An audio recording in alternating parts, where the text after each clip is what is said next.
Hello बच्चों, good morning. Class 5th व्याकरण में है आपके चैप्टर नंबर 6 वचन। क्या है? वचन। पहले आप यहाँ पे देखिए, वचन जो होते हैं क्या है? संख्या का बोध कराने वाले शब्द होते हैं। ठीक है, यहाँ पर है घोड़ा। क्या है? घोड़ा दौड़ रहा है। यहाँ पे घोड़े दौड़ रहे हैं। यहाँ पर है बच्चा पढ़ रहा है। एक बच्चा है, यहाँ पर बच्चे पढ़ रहे हैं। क्या लिखा है? बच्चे पढ़ रहे हैं। अब यहाँ पर वाक्यों में देखो, घोड़ा क्या है? घोड़ा और बच्चा एक संख्या का बोध करा रहे हैं। कितनी?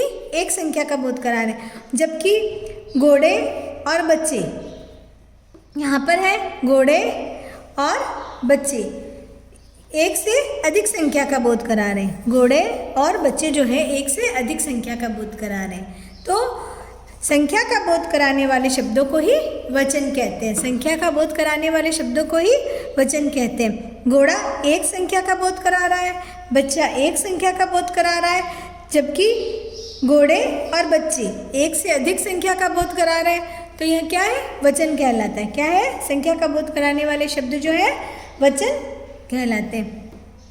अब है यहाँ पे वचन की परिभाषा।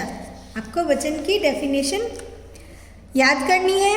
संज्ञा या सर्वनाम शब्दों की संख्या का बोध कराने वाले शब्दों को वचन कहते हैं। क्या है?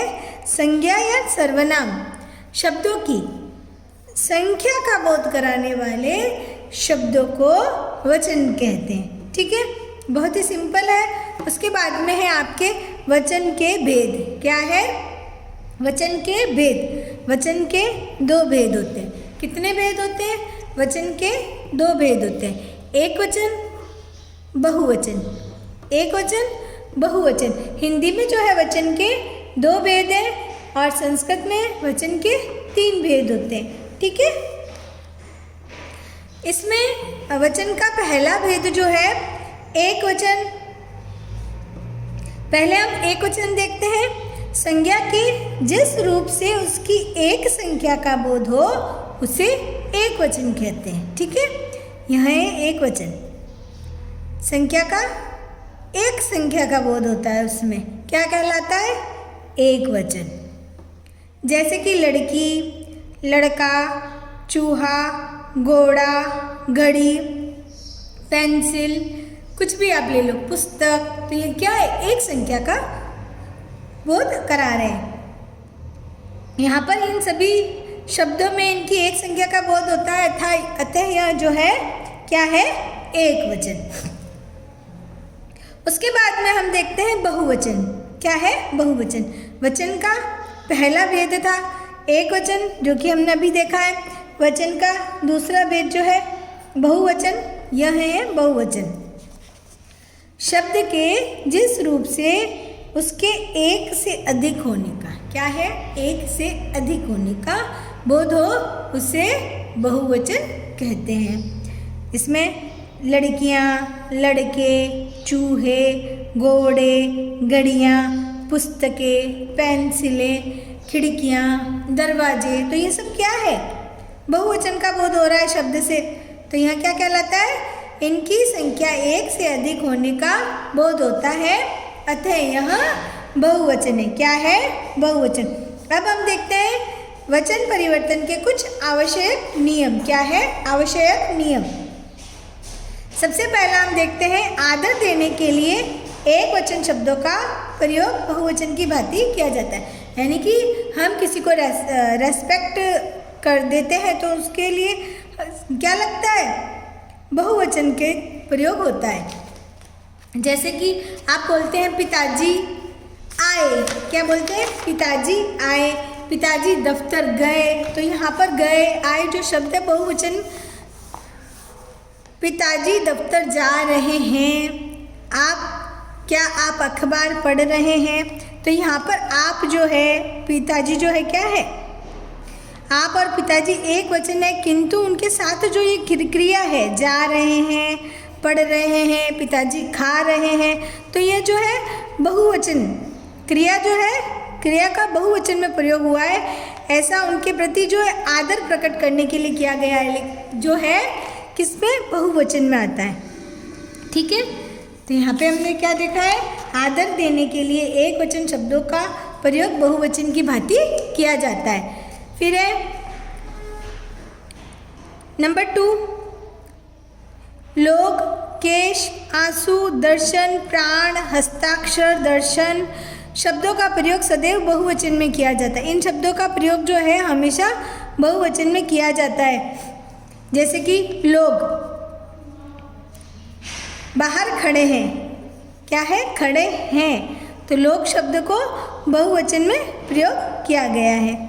उसके बाद में है आजकल आपके दर्शन दुर्लभ हो गए हैं, क्या है, दर्शन दुर्लभ हो गए हैं, तो यहाँ पर बहुवचन का प्रयोग किया गया है। इनका जो है प्रयोग सदैव जो है बहुवचन में किया जाता है।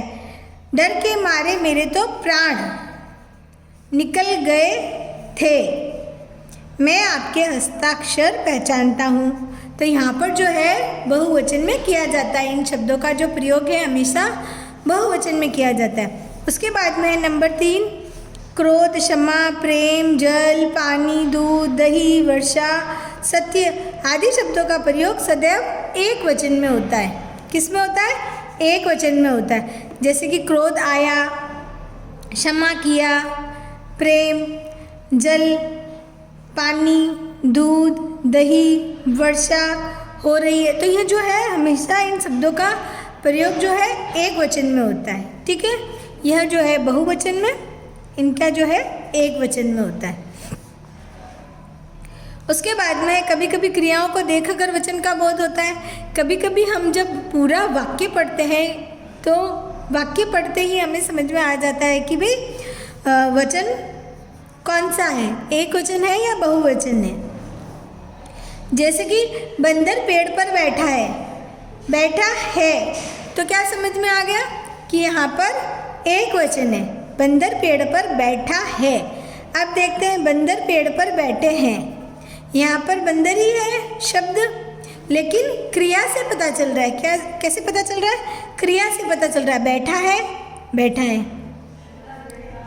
उसके बाद में मोर नाच रहा है, मोर नाच रहे हैं, यानी कि मोर नाच रहा है एक वचन। यहाँ से क्रिया का पता चल रहा है, क्रिया से पता चल रहा है, और मोर नाच रहे हैं जो बहुवचन में है। ठीक है, एक वचन और बहुवचन। उसके बाद में हम देखते हैं एक वचन से बहुवचन बनाना, एक वचन से बहुवचन बनाने के नियम। आ का ए बनाकर, जहाँ पर शब्द के अंत में आ आता है उससे ए बनाकर बहुवचन बनाना। जैसे कि लड़का, क्या आ रहा है, आ, तो यहाँ पर ए, लड़के, कौन सी मात्रा लगी है, ए की। छाता, कौन सा स्वर है, आ, कौन सी मात्रा है, आ की, तो ए बनाकर, ठीक है, ए लगाकर एक वचन से बहुवचन बनाना। पंखा, पंखे, कमरा, कमरे, शब्द के अंत में अगर आ आता है तो उसको ए लगाकर बहुवचन बनाना। ठीक है, यह नियम है फर्स्ट। कपड़ा, कपड़े, तोता, तोते, तो यहाँ पर शब्द के अंत में आ रहा है। घोड़ा, घोड़े, पैसा, पैसे, बच्चा, बच्चे, केले। अब देखते हैं नियम नंबर 2, अ का ए बनाकर। क्या है, अ का ए बनाकर। जैसे कि एक वचन है पुस्तक, अ है तो ए बनाकर पुस्तकें। जहाँ पर अ आएगा वहाँ पर जो शब्द के लास्ट में स्वर जो अ है तो वहाँ पर ए लगाकर बिंदी लगानी है। बहन, क्या है, अ, कौन सा स्वर आ रहा है, अ का। बहने, ए लगाया और बिंदी। कलम, कौन सा स्वर है, अ, कौन सा आ रहा है, अ। यहाँ पर आ था तो आ के स्थान पर ए लगाकर बहुवचन बनाना है शब्द को। यहाँ पर अ के स्थान पर ए लगाकर एक की मात्रा लगाई और बिंदी। सड़क, सड़कें, कलम, कलमें, किताब, किताबें, याद, यादें, नहर, नहरें, रात, रातें। अब है नियम नंबर 3। आ का ए बनाकर चंद्र बिंदु लगाना। माला, मालाएं, लेखिका, लेखिकाएं, यहाँ पे छात्रा, छात्राएं, वस्तु, वस्तुएं, शाखा, शाखाएं, दवा, दवाएं, कन्या, कन्याएं, महिला, महिलाएं। ठीक है। अब है इसके बाद में नियम नंबर 4। ई या ई के स्थान पर ईया करके। ठीक है। जहाँ पर छोटी या बड़ी है उसके स्थान पर ईया करके बहुवचन बनाना। साड़ी बड़ी है तो यहाँ पर ईया यानी कि छोटी की मात्रा लगाकर या। साड़ियाँ, नदी, नदियाँ, स्त्री, स्त्रियाँ, गाड़ी, गाड़ियाँ, निधि, निधियाँ, मक्खी, मक्खियाँ। यहाँ पे आप देख सकते हैं यहाँ पर मात्राएं जो है ईया जो है ई में छोटी की मात्रा है तो छोटी ई है तो छोटी की मात्रा लगाकर या लिखकर बहुवचन बनाना। ठीक है। उसके बाद में है नंबर 5। या को या करके यानी कि जहाँ पर या है वहाँ पर या के ऊपर चंद्र बिंदु लगाना है। चिड़िया, चिड़िया यानी कि चंद्र बिंदु लगाकर बहुवचन बनाना। गुड़िया, गुड़िया, चूहिया, चूहिया, गुजिया, गुंजिया। ठीक है। ऐसे ही एक वचन से बहुवचन बनाने के नियम। ठीक है। तो हमने आज क्या पढ़ा? वचन जिसमें शब्द के जिस रूप से एक या अनेक होने का बोध होता है उसे वचन कहते हैं। क्या पढ़ा हमने? एक से अनेक होने का बोध होता है उसे वचन कहते हैं। और हमने पढ़ा वचन के 2 प्रकार होते हैं। कितने भेद होते हैं? 2 होते हैं, एक वचन और बहुवचन। और साथ में ही हमने एक वचन से बहुवचन बनाने के नियम भी पढ़े। ठीक है। तो यह आपके अभ्यास जो है पाठ वचन जो है पूरा हो गया। इसके जो अभ्यास प्रश्न है जो कि हम अगले वीडियो में करेंगे। Thank you.